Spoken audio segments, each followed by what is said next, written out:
Welcome, friends, to this final day of our 3-day event here in Menominee, Wisconsin. Very happy to see you here, and I must say I enjoyed working with you for these 3 days, and it was a great opportunity for me to do seva to my master, Hazur Maharaj Baba Sawan Singh Ji. As I explained in these few days, that there is a method in this journey toward our true home. First part is our effort. First part is that we try our best by more meditation, spending more time in the company of Master, company of other satsangis, company of like-minded people. And when we meditate with love and devotion right from the beginning. Whether we are repeating words or we are listening to the sound or merely doing dhyan, contemplation of the face of the Master, all done with love and devotion. Try to have a conversation with the Master inside by remembering him as you saw him last. That brings the radiant form of the Master much faster in your meditational experience than merely waiting for it. So that is why remembering the Master helps a lot. And one thing I have to say, that it touched my heart very much that so many people come to have a one-on-one personal time with me, an interview with me. And when I see that so many have come after waiting for a year or so, many of them from other distant places, and they go back without meeting me because the time is too short. That has touched me deeply. I don't think that is the best way, because when I remember the few moments I would get with Great Master, how important they were for me. In fact, every time I met him, whatever he said remains with me even till now. It became a part of my life. So that is why I have felt this is not the best arrangement, that people should wait and we have a priority list and then people go away without seeing me just because they have seen me once earlier. So I have to rectify this situation. And I have requested Jonathan Rapkin, the president of Isha, that in future, any events where people have to come from distant places, I should be able to see everyone who wants to see me. Even if we have to extend the program by 1 more day, 2 more days, 3 more days, I would like to see everyone.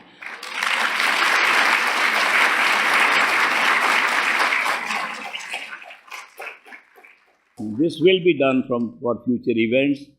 I could not do it for this event because there are so many other commitments I've already made in other parts, in the Chicago and elsewhere.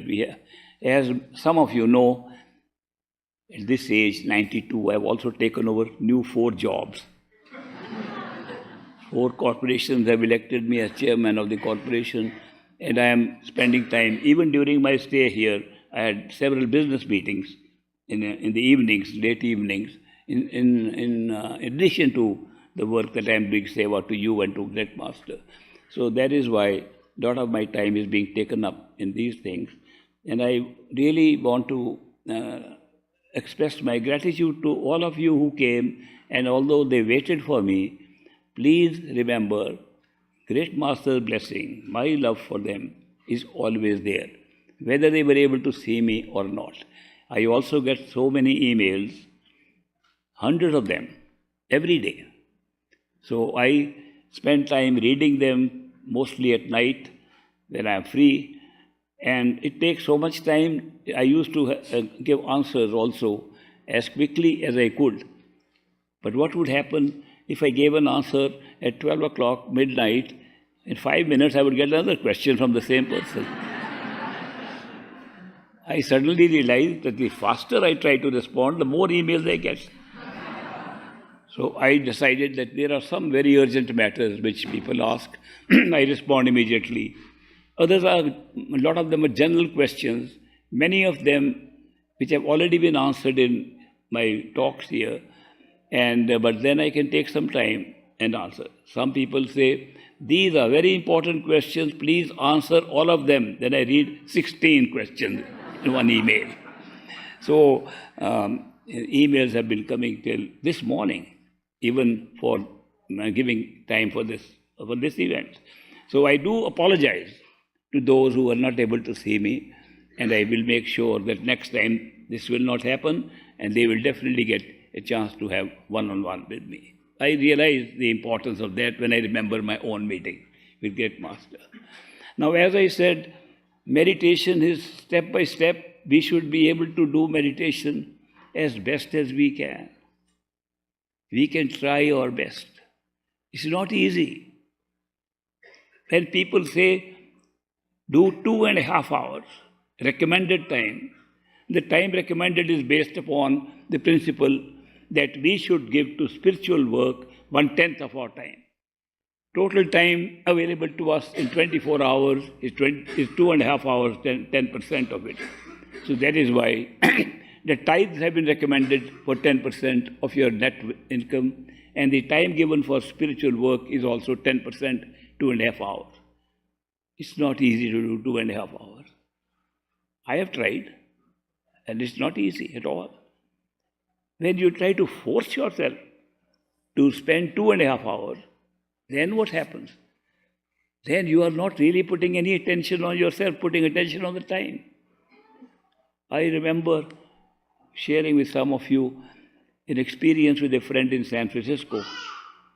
Many years ago, he had come to India. We spent very good time together, and he was very good in meditation. I used to admire him. And then he invited me to San Francisco. I came all the way from India to visit him. And when I arrived, he said, I'm so happy you're here. Now we can meditate together at 3 o'clock in the morning.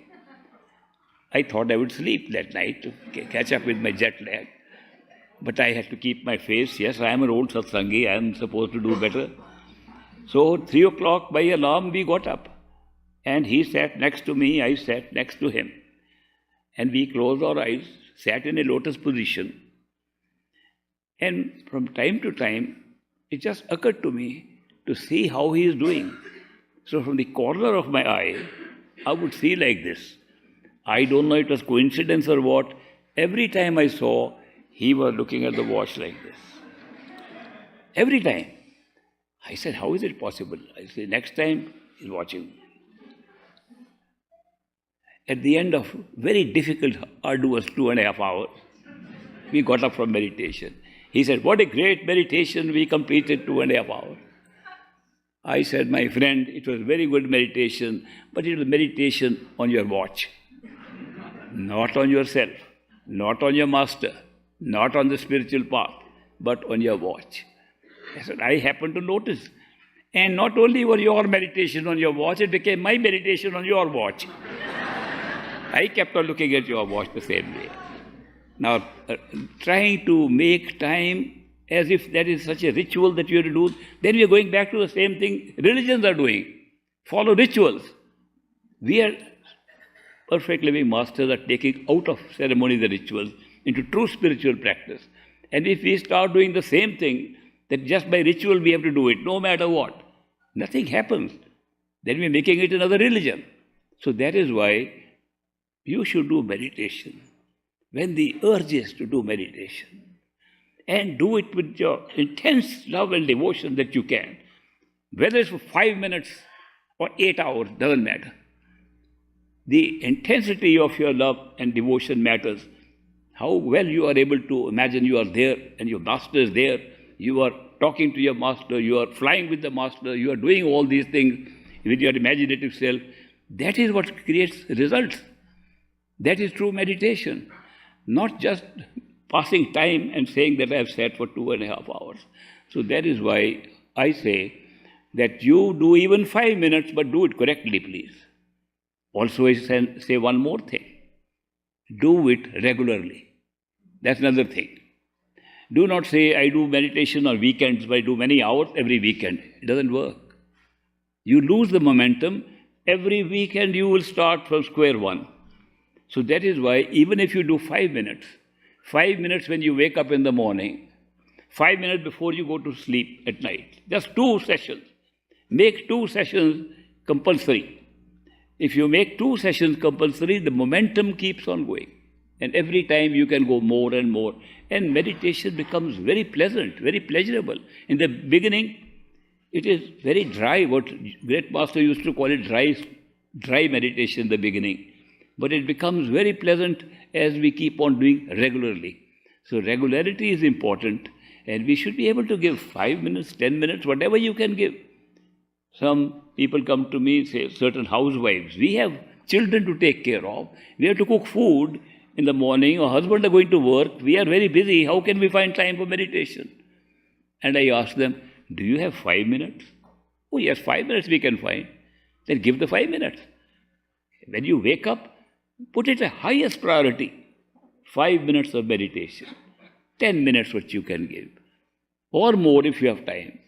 But at least 5 minutes if you give in the morning and 5 minutes before going to sleep, you are maintaining the momentum of it. And Great Master said that one thing we can do to make it easy is the Simran part, the repetition part should be made into a habit. A habit means that you should be repeating those words mentally all the time, whether you're walking, driving, doing anything. Then it becomes very easy, that part becomes very easy. It almost becomes automatic.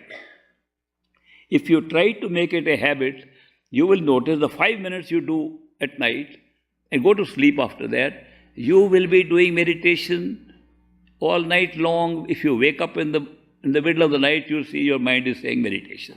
Mind takes up habits. Mind is always very fond of putting on habits. This becomes a habit also. Similarly, when you begin to hear the sound, and you hear it consistently, 5 minutes morning, 5 minutes at night, you will be hearing it all the time while you are working, while you are doing anything. Eventually it becomes part of your daily life. The sound that comes from the third eye center, the sound of the self, does not interfere with any other sound outside. You can have very loud sound of the bell sound inside, you can drop a pin and you can hear the sound of the pin. The two are completely different. The inner sound is heard by the self.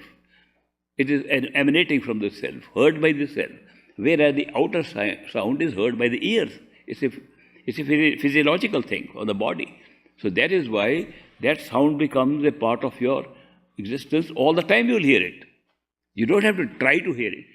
With these two things, when this Simran or repetition goes on automatically and the sound is heard automatically, meditation is merely a question of remembering Master and being with him. The radiant form comes very quickly at that time.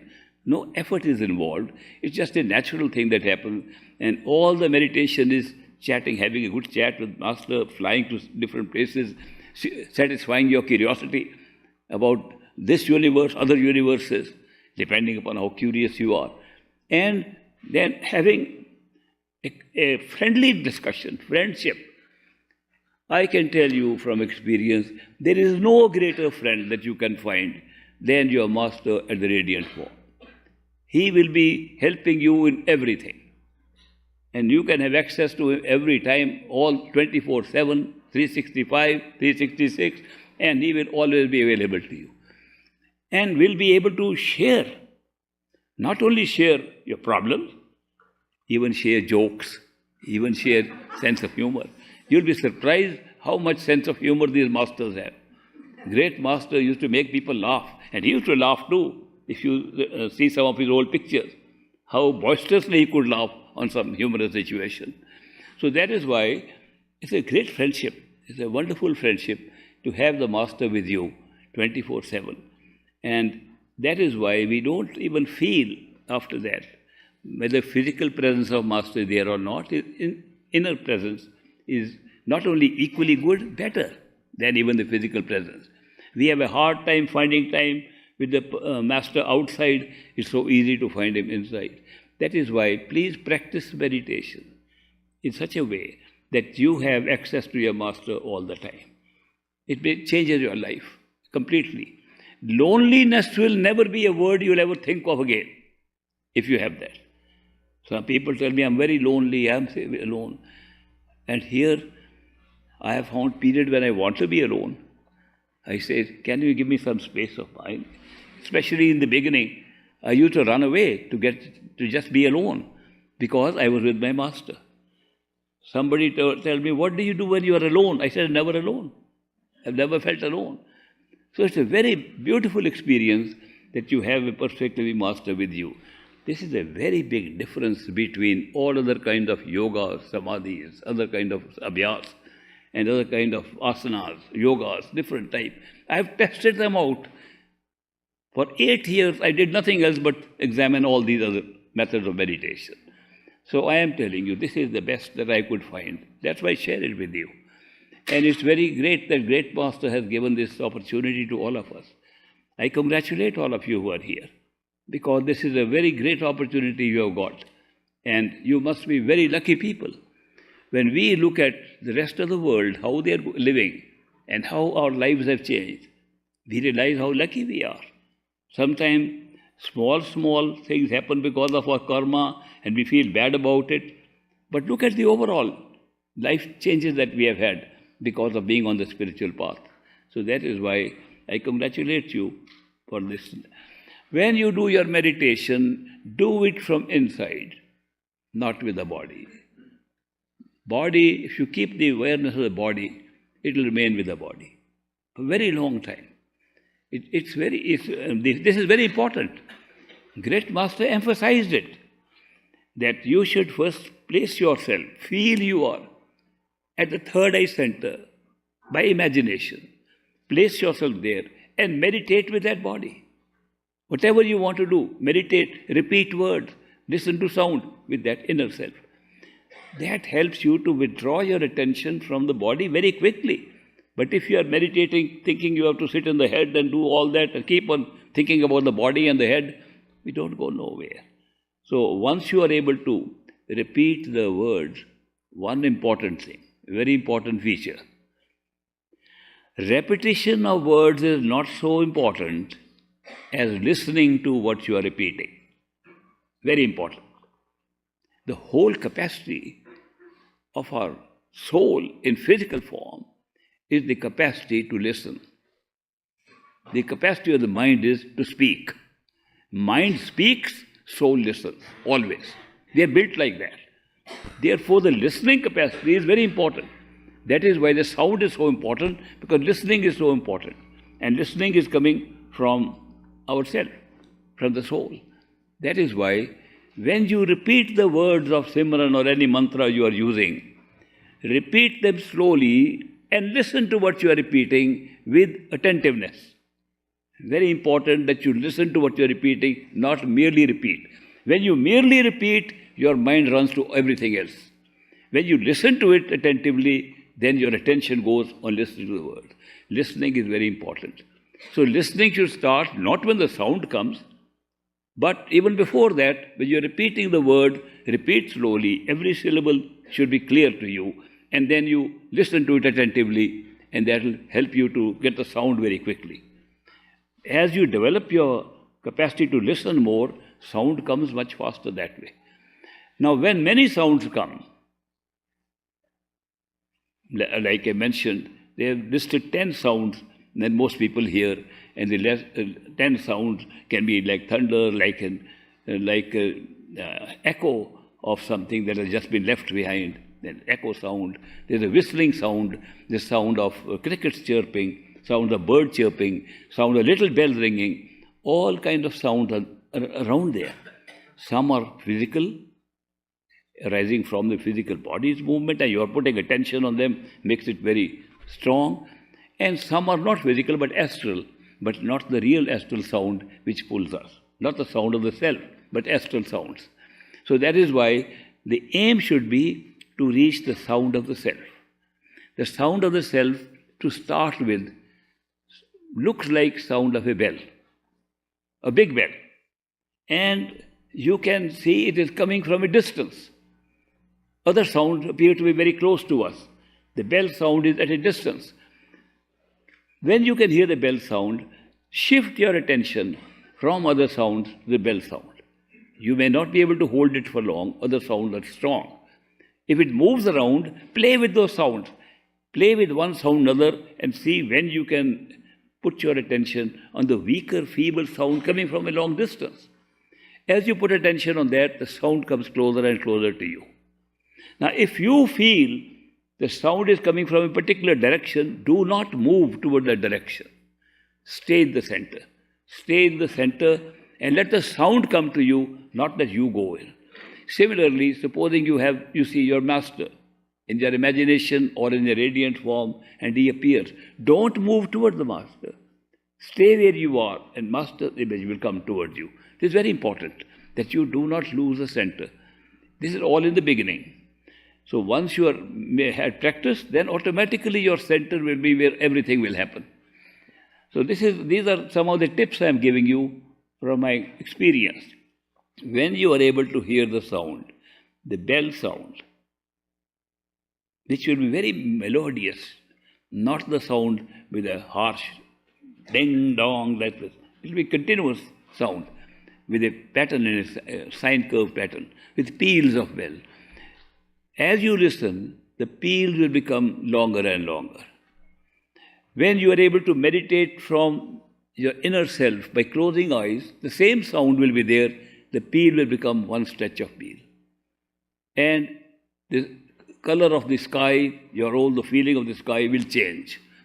That means you have entered another stage and you will forget the sense perceptions and the body with which you were meditating. Then you will find you have no body or something is around you. You are there, but you don't have hands and feet and all that what you had in the lower two levels. Physical level, astral level, we have the same extremities like we have here. But in the causal plane, they disappear and it looks like everything is happening by mental perception. It's a wonderful experience. In the beginning, sometimes one can get a little frightened. I must tell you that if you do these things too quickly, because they are so different from our reality here, they can cause little fright. My recommendation is don't go too fast. We have waited millions of years for this opportunity. If it takes us little time now, don't worry about it. It's not that I want to get the ASAP. No more ASAPs here. We should wait and go gradually. If you have a little extension of your experience every day, that is much better than suddenly have an experience and getting frightened. I remember my own dad's case. My father was also initiated by the great master. And when he was so keen on it, he was a professor of philosophy, he has been teaching metaphysics, was asking questions about soul and spirit and all, which they could not find from the professors. Some professor told him, go to the great master, he is a great professor of metaphysics. So he met great master in that context, and great master told him, this is how you can withdraw your attention with the sound. He was so keen that he very meditated, and the sound came suddenly. And he tried to listen to it attentively. His whole body was being vacated. He felt he was dying. And he stopped. He said, I'm not going to do this kind of meditation. I thought I'm going to get something. I'm losing everything. I'm dying. So he stopped meditation. He went to great master and said, Master, this is no meditation what you taught me. I was virtually going to die by practicing that. And great master smiled and said, let me tell you something. Statistically, a person can die anytime. People die while holding a cup of tea in their hand. People die while they are walking. People die. Is it not a strange surprise that nobody has died while doing meditation? This is a strange statistic. Why are you worried? Look at the numbers. And then he said, supposing you were to die, everybody dies at some point, you die, what do you expect will happen? He said, I really don't know, but I'm expecting you will be there. He said, that's a promise. I'll be there. Are you still afraid? He said, no, I'm not afraid. And then he did good meditation with good experiences. So this stage comes in our life if we are too fast and carried away quickly. It does carry away, I must tell you. That if the sound of the bell is very strong, it pulls you so quickly from the body, you feel. Because the experience of withdrawal of attention from the body is identical to the experience of real death. The withdrawal takes place from the body, the awareness takes place, awareness is pulled out from the body exactly as it is pulled out at the time of physical death. So that is why the similarity is so strong. And that is why they call it dying while living. It is an experience of dying while living. So my suggestion to you is, Take it easy. You have found the way. So long as you are going in the right direction, don't worry about the time. The direction should be correct. If you are looking for answers outside, that's not the answer to find spiritual truth. If you are looking inside, it's the right direction. No matter how steady and slow you go, it's a good thing to take it easy. When you have little experiences every day, you never have any fear or fright. When you have the inner experiences, I can tell you, all fear will disappear from you, from your life. All fear of everything will disappear. You will become totally fearless when you discover the nature of this universe, the nature of creation, and how it is functioning. When you are in that state, there is no fear and no doubt. Doubt and fear, which are created by the mind as part of our life here, disappear when you are able to go to the higher stages. Especially when you are able to cross the mind, absolutely no fear and no doubt remains in your life of anything. So that's a wonderful thing. People are living in a life of fear, insecurity all the time. That disappears. So there are some, what I call peripheral benefits. These are peripheral benefits that you experience right here in this world. In your own life, here you find the benefits of these experiences. So that is why, if nothing else, if you don't believe what is inside, at least you'll see the effect right here in this physical world. So meditation that way will be good. When you have entered the causal plane, the orange sky, the golden sky, you can stay there as long as you like. People spend the whole lifetime there. And many people believe that is the end of all our search. So even you may feel that's the end of the search. Your master will be with there. And you will argue, Master, what else can there be? Even that kind of conversation can take place. Not in the same term like with words, but we converse telepathically there. So you will be able to have an experience of the origin of the universes, all universes.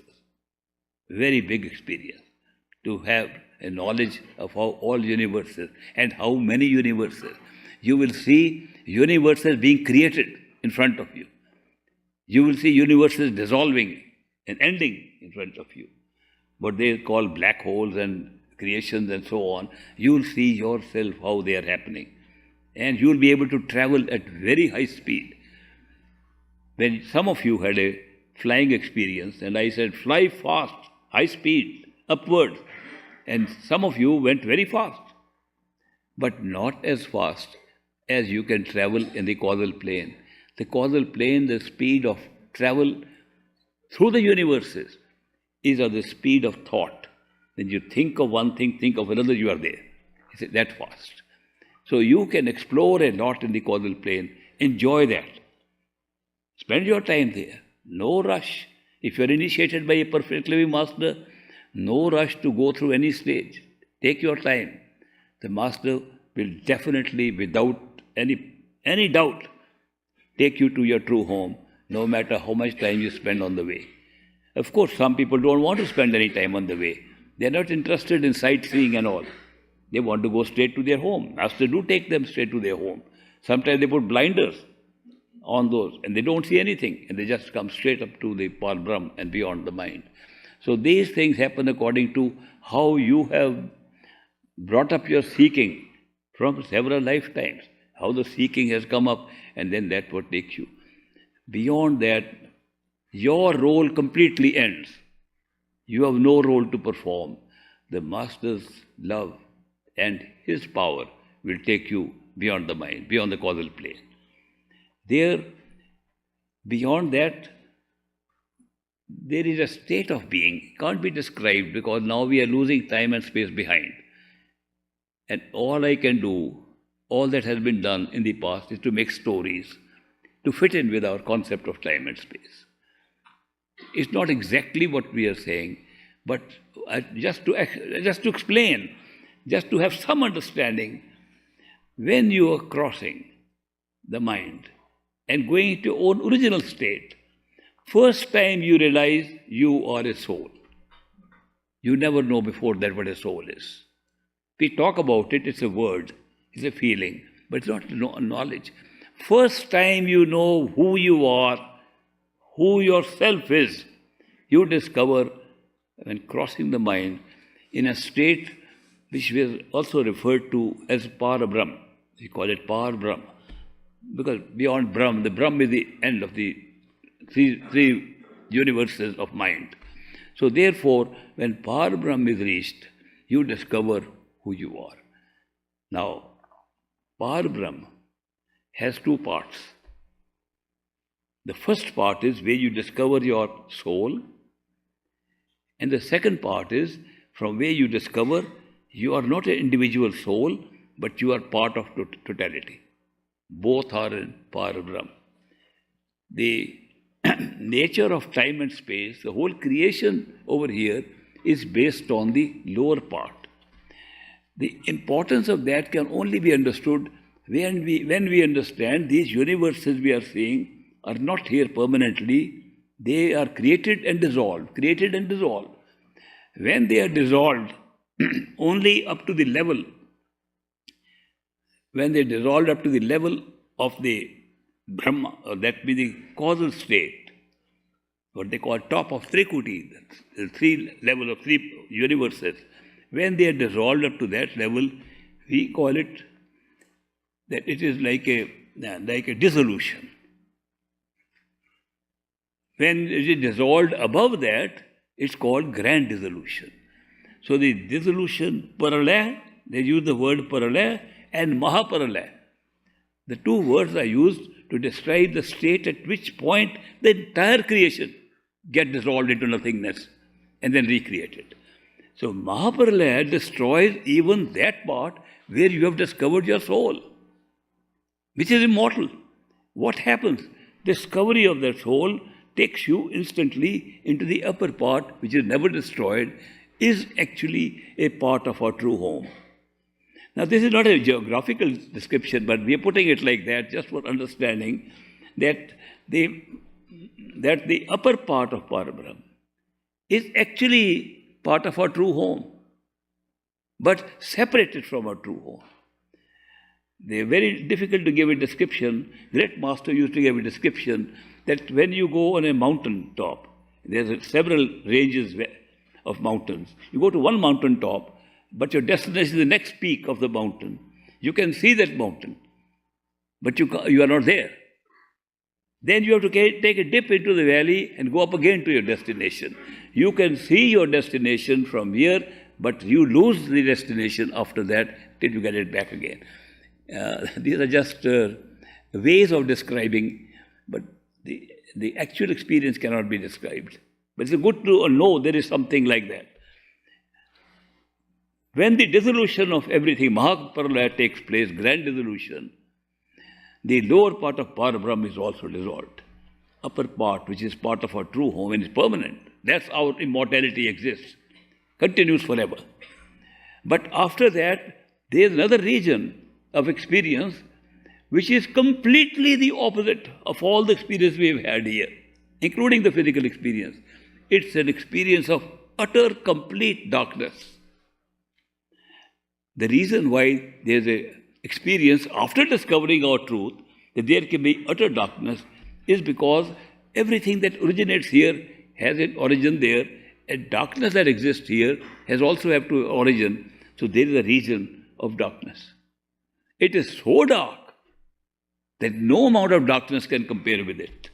You can put light of 1,000 suns and you still can't see through it. It's so dark. It's just a way of expressing the darkness. In that darkness, people who do not have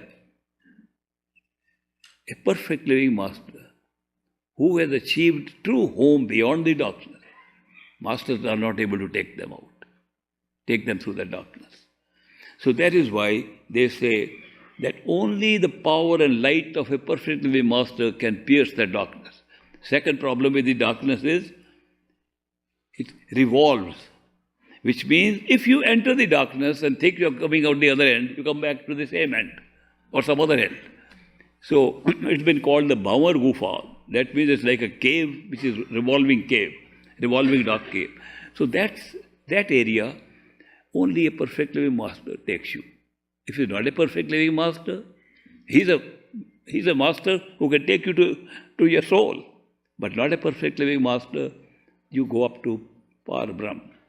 If it's a perfect living master who has reached the totality, he takes you beyond. When you reach beyond, the discovery is so immense. No words can ever describe that you have reached a totality in which everything has happened. This creation is not outside of that. The whole creation, all universes are being created there. Otherwise, it's not total. It's not separate from here, that we are going to some other place. It can't be total if this is separate here. Nothing is outside of it. The whole process of illusion being used by consciousness to generate reality is happening there. Till we reach that, we are constantly feeling we are moving from one level to another. After reaching there, we discover all levels were there. We never moved anywhere. We were there all the time.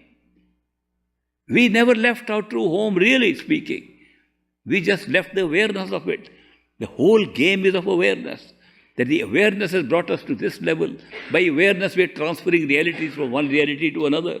And we discover at the end, the whole thing was at one place. It all occurred there, to totality of consciousness. Nothing ever happened outside of totality of consciousness. Difficult to describe that. But it can be achieved with a perfect living master. That is our true home, where everything. People say, if we leave here and go to Sachkhand, our true home, will we miss people here? Everything that is here is there. Nothing is outside of it. We will miss nothing.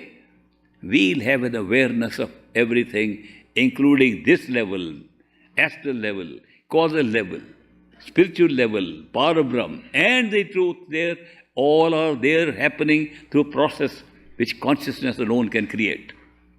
That's our reality. Now this is very difficult to explain. Just putting up a picture in front of you, and pictures are put in front of us also, just for the mind to be able to have an imagination of what it could be. But it's impossible to describe it. The problem with language is that we can only describe what the mind can understand. We can't, and mind cannot understand anything that is in zero time or zero space. Supposing I were to tell you now, I just saw a beautiful big mansion, huge, existing in zero space and zero time. Makes no sense. Looks absurd. But I can see it. How can somebody see a huge mansion existing in zero time, zero space? We can't. People say that no amount of logic, no amount of rationality can ever describe or see what is beyond the mind. Because of the nature of our experiences through the mind, it needs time and space for everything. It cannot contemplate anything beyond it. The only subject, according to Socrates and Plato, where we could go beyond this and see something is in mathematics.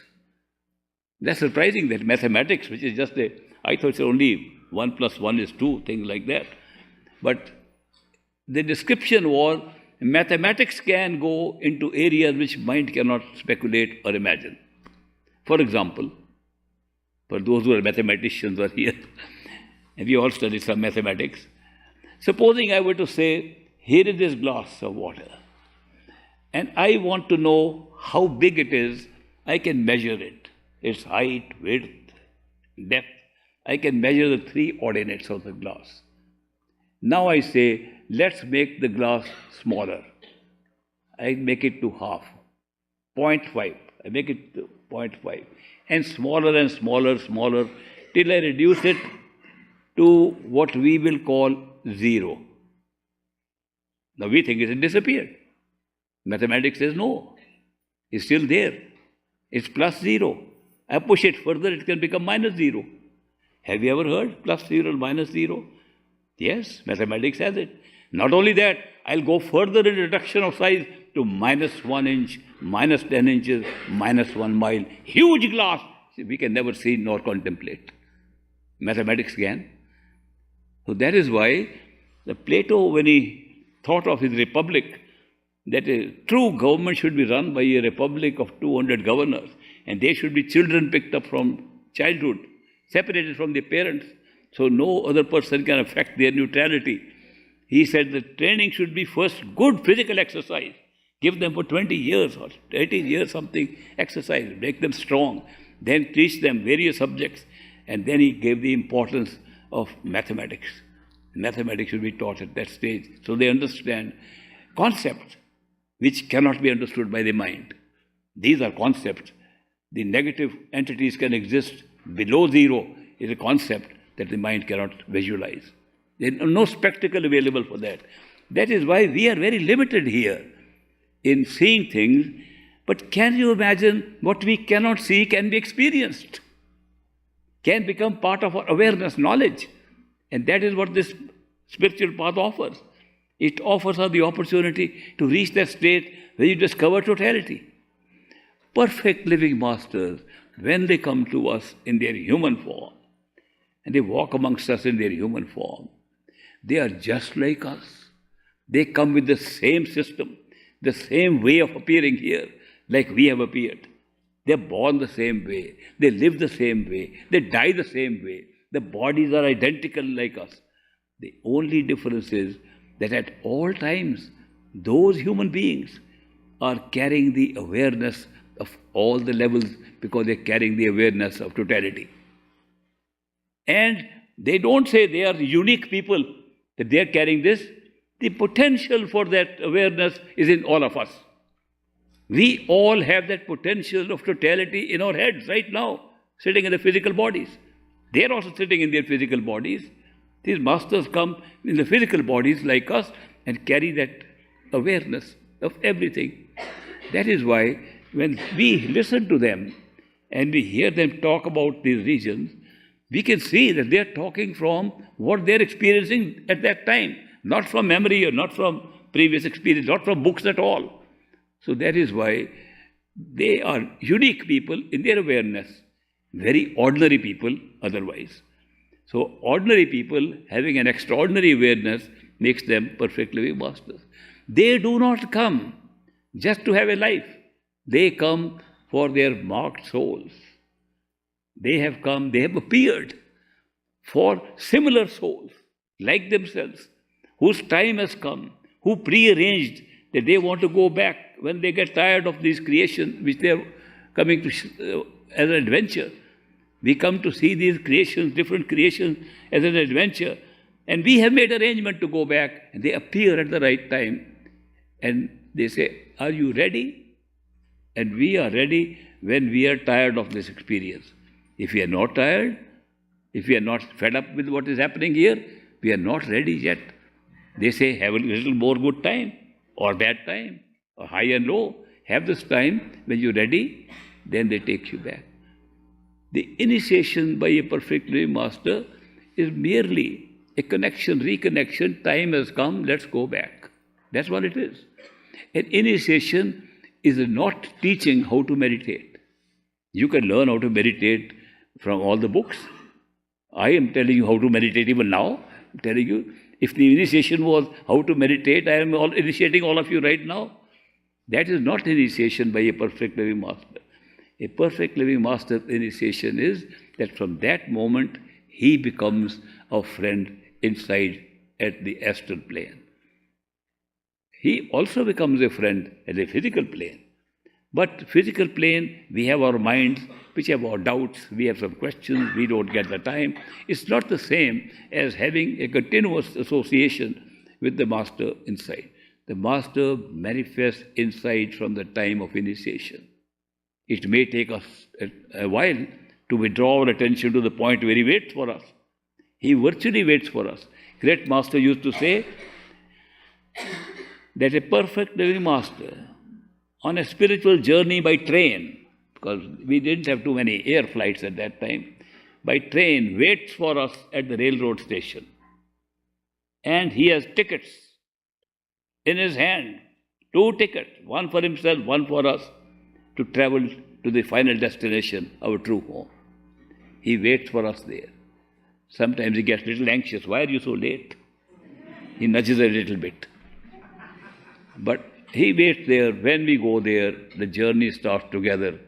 Actually, our role ends there. If you are initiated, by a perfect living master. Our role is just to reach the railroad station, which is no more than the 10th door at the Third Eye Center, where he's waiting for us. And that's simple. The rest of the journey is together. The master guides you and helps you avoid certain pitfalls, avoid certain territories that also exist there, especially in the astral plane. In astral plane, we have big duality, like we have here. The big duality means we can have heavens of great joy and pleasures of the world and other sensory pleasures are there, immense. And hell, terrible torture is there. Both coexist in the astral plane. One can, unguided, go into wrong territories. But with guidance, because the master is there with you, we do not go to the wrong territory. Sometimes I know some people have, by curiosity, let's have a peep at hell also, because most of our friends might be there. There is not a good curiosity. You can get trapped.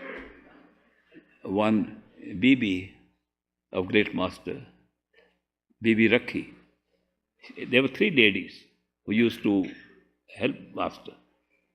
And they were young girls. Even there was some comment that the master must be carrying on with these girls and why is he keeping them. Some adverse publicity came in the newspapers also about the master having young girls with him. But anyway, they served the master. And the one who was the tallest was Bibi Lajo. Her name was Lajo. Lajwanti called her Lajo. She was hefty, tall, strong. So the others were no match for her. So when it came to taking care of the master, his house, his household affairs, she took over and pushed the others out. This is my job, my territory. And master did not bother about their ego games, who's taking what. He enjoyed the show. He said, okay, let this one stay here. The other one, who was tall, but not as strong, thinner and less stout, was Baby Rali. And Rali then took over the next best job available, the kitchen, and cooked food for the great master. So she was assigned a kitchen separate from the main house. When the new house was built for the master, the earlier house which he inherited from Baba Jamal Singh, his master, was only a few huts, 2-3 huts to put together. But now a new house was built, which was predicted by Baba Jamal Singh that you will get it when you become a master. When that house was built, kitchen was built separate on one side, and there were steps going down from the main house, from the upper story, down here to the kitchen. So Baby Rali was in charge of kitchen. She prepared the meals, put it on a big thali, that metal plate, and bring it there. And Baby Lajo was standing at the door. My territory now. And she would take it. I used to see this show also. And I used to see our great master enjoying the show. For him, it was not a serious thing at all. Then there was the third one, short one. She was shorter, more humble, and she could not fight these 2 tall ones at all. So these 2 pushed her, you do seva outside. So she began to do seva in the langar, the larger kitchen, and would make chapatis and make things, singing shabds, singing songs, singing bhajans, and would be working there. Her name was Bibi Rakhi. And as it happened, a small hut, small room in the new building that came up was given. Next to her hut was a house that my grandfather and my parents, they built up. And so she was our neighbor. The third one was our neighbor in the Dera. So she lived in there, but great master every morning at 3 o'clock would come out for a walk with his cane. And in summer particularly, I remember, because there was no air conditioning, no power there, we used to sleep outside. And he would with his cane wake us up. Time to meditate. He would suddenly get up. Yes, master. And then we would watch, has he gone away? And then go to sleep again. He was so clever, he would come back and say, no, I know, I saw you going to sleep. So it was strange games, strange times when I remember those days, how we used to get up to meditate. Now the third BB, Rakhi, who was in that house next to ours, we used to love her. I loved her a lot because she was so good. She taught me a lot of things about meditation also. It was a good company for us. My dad liked her also. So she used to have strange experiences. And once she was howling, crying, screaming in a little room. So we were the first one to get out to try to break the door to see if she is dying or what happened. So then some other neighbors who were on the other side also came out. And she was sitting inside screaming. We tried to talk to her, she wouldn't talk. Then we went and called Great Master. The Great Master came and she wouldn't listen to anybody. When Great Master came, he said, where are you, BB? And she said, I am in hell. What is happening there? So she began to describe torture that people are undergoing as part of their karma. And we couldn't believe her description. It was worse than many books I've read about hell, what goes on in hell. And when we heard that, we almost screamed ourselves. But Great Master said, why did you go there? Out of curiosity. That's what I was telling you. And why don't you repeat the 5 words I gave you as Simran? I've forgotten them. There's so much torture is going on. I have forgotten them. Are they hurting you? No, they are not hurting me at all. Why are you screaming then? I can't even stand what they are doing here. Can you hear my voice? Yeah, I can hear your voice. Follow my voice and come out. And then she suddenly opened her eyes, put her head on his feet. And then he told us all who were sitting, 10, 15 people, he said, you know, these mistakes can happen even after initiation. Out of curiosity, stay close to Master. When you have radiant form, stay close to Master. Don't try to explore these things. If you want to explore, go with Master. And you will be safe everywhere. I am sharing this with you because a lot of things can happen in meditation. So be slow and steady. Find the Master within. Stay with the Master. Start your meditation in the beginning by imagining the Master with you and having conversation with him. That will make it easy for you to have the radiant form of the Master, and the Master will be with you at all times. These are some of the things I am recalling from my own life, and with Great Master's blessings, with his grace, honor, he's given me opportunity to share them with you. So I am very happy that I got this opportunity to share these wonderful experiences that I've had with Great Master. I'm sure many of you will have even better experiences and will be way ahead of what I have been saying. And also, some people are also talking about going beyond our true home. I might mention a few words about that. They say that you are calling Sachkhand true home. That's a translation of the word. Sach is true. Khand is our home. The place, true place, true here. They say that mention is made of 3 more stages above Sachkhand. And they are called Alak, Agam, Anami. In the literature that comes from Agra, where Seth Shivdayal Singh Swamiji started Radha Swami faith, they are mentioning that these 3 stages are even higher. And we go to the highest stage, which is Anami, Anami Desh, not Sachkhand. They now, maybe tomorrow we'll invent 3 more stages beyond that. But about these 3 stages I can tell you, because this Great Master explained at length, that when we are an individuated soul, like we are now, our journey ends at Sachkhand. There's nothing beyond. We merge in totality, and we call that being, the totality of consciousness, as Satpurush. It is Satpurush in whom we merge, and the region they are describing are regions of experience by the Satpurush. In totality, everything is there, but he can experience within that a state of being which they call, which cannot be named, cannot be explained. So they call them agam, which cannot be known. Imagine, which cannot be known. The state is called that which cannot be known. A luck which cannot be described or written. An army which cannot even be named. So these three stages are not traveled by the soul, but they travel by totality. So that is why we can say we can go there when we are part of totality. Yes, that is true. But this is not the journey, the spiritual journey we talk of, our own totality. And this, after totality, you can also have those experiences. What's the nature of those experiences? They contain everything that generates the totality. The totality experiences which are now manifest in this universe, all the universes, are being generated from those three regions, which are the regions which are a playground for Satpurush. Like they can play in this area, that area, and everything that we are seeing here has been generated from there in totality, and from totality then everything is created in the layers of experiences. So I just wanted to explain that to you. I am very happy that you spent time with me, and we will have prasad if it is ready. Yes. Prasad is blessed food.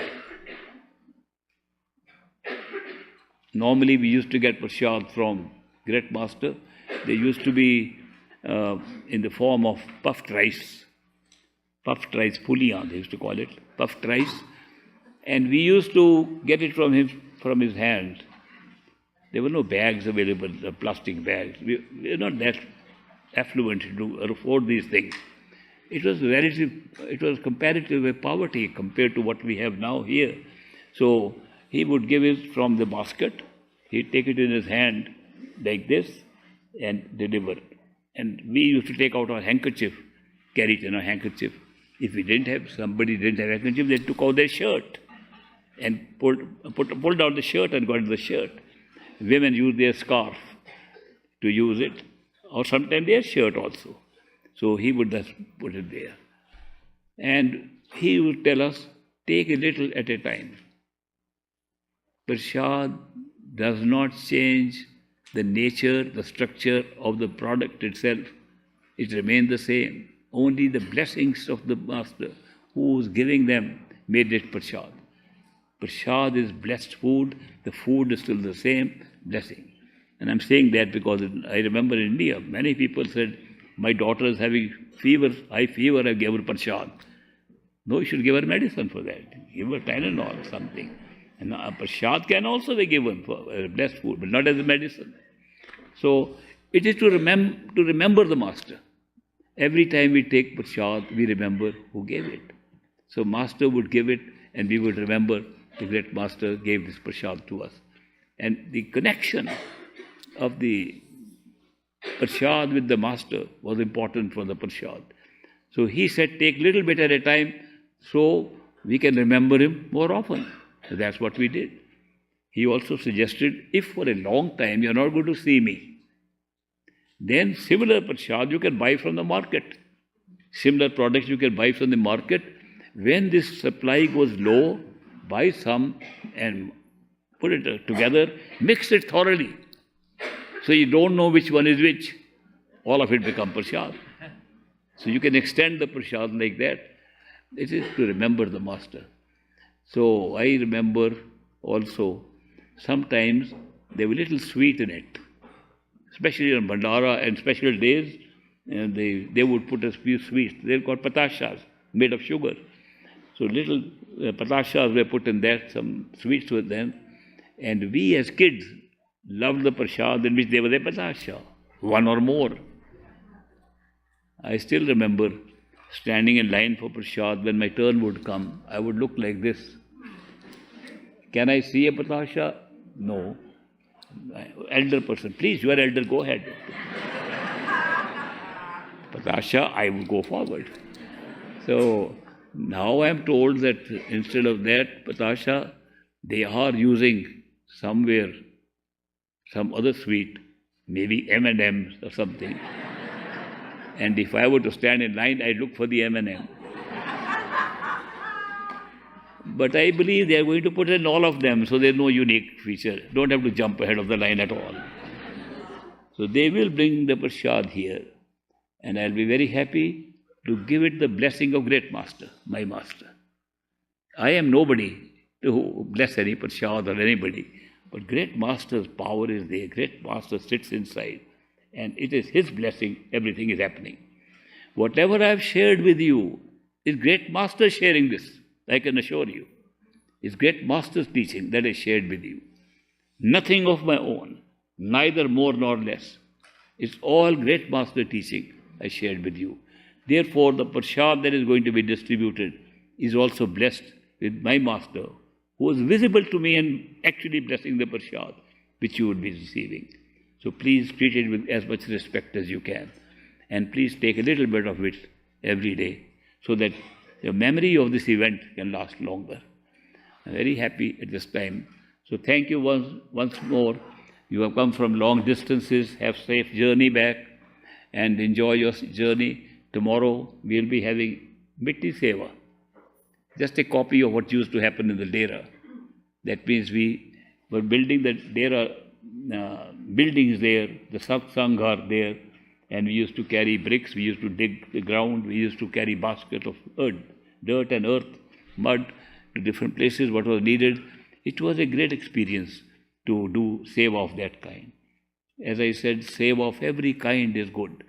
And Mitti Seva particularly was useful because in Mitti Seva, the ego was also reduced to dust. That nobody could know who was high, who was low. We all did the seva at the same time.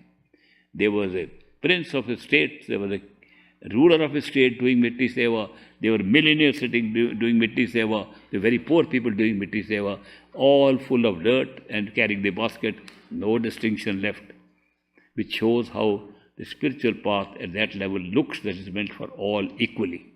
There is no high and low in the eyes of a master. All are equal. And therefore, Mitti Seva gives a good actual physical demonstration of it. So tomorrow, some of you are coming to have Mitti Seva. And normally on Mitti Seva day, I have other appointments and I only go for a short period for that event. But seeing that so many people could not get the personal time interviews, I've added a few hours more for personal time tomorrow, and day after, of course, there was a whole day fixed for personal time. I hope I'll still be able to see as many of you as I can. But from next event, all other events, we'll have enough days that if you want a personal meeting, you'll get it, so long as you can find the time to stay on for that. So thank you very much once again. Let prasad be brought.